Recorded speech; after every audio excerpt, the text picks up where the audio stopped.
when we talked about this before, you talked about time. What was it? Linear time is just a made up thing anyway that cages us in. What do you mean by that, Poppy?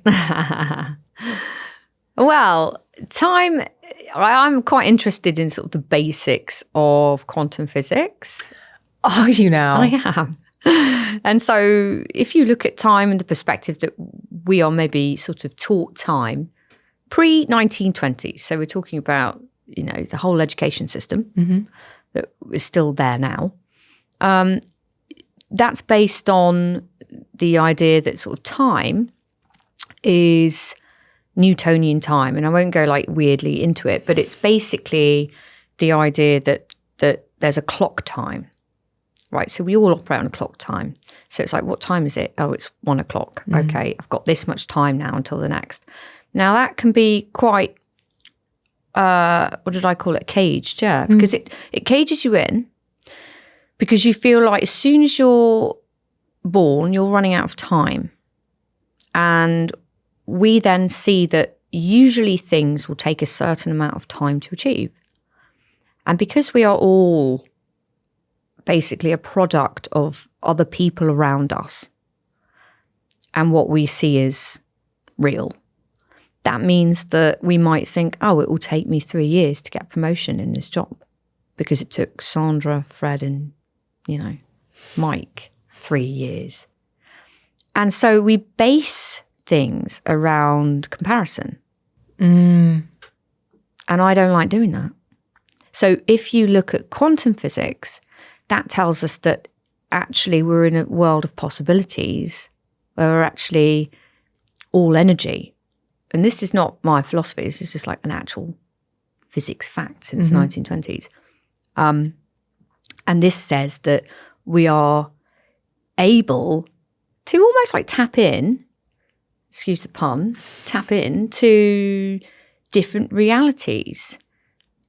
And so if you go down that rabbit hole, it's quite exciting because also it stops you being trapped by time and, linear time. And I have to do this in this order.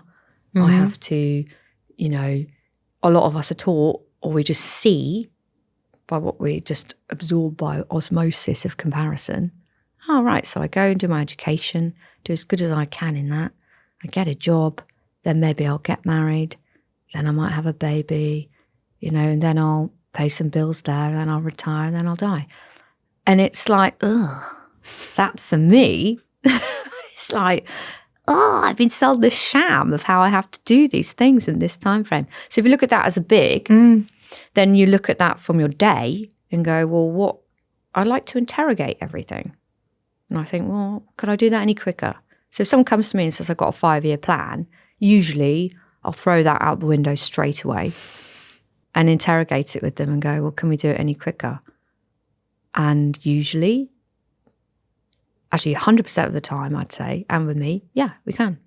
If we change our comparisonitis bug from sort of collective expectation.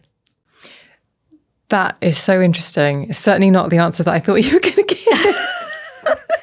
give. Love a bit of quantum physics. But I can totally relate to what you mean, actually, because I think I've spoken about this before on the podcast. Sometimes this structure that we are supposed to live within and we set our achievements. So school lasts a certain amount of time, university lasts a certain amount of time. You're supposed to do the grunt work in your job for a certain amount of time. I've always wanted to reject that, but then it looks quite petulant to be like, I don't want to do that. I want it faster than that. I think it can seem like you're being bratty. Yeah. And also, I don't want to do that on so-and-so's time scale. And why do I need to do that then? Why do I need to wait? But I am totally aligned with you on this idea that actually what it's doing is it's taking your time and it's telling you how to spend it. Yeah. It's taking away your agency to spend of how you spend your time, which is essentially taking away your agency on how you live your life, which when you put it like that, horrible. Yeah. And it says you're the thief of time. It's like, yeah, time is the thief. So I've tried to blast that one.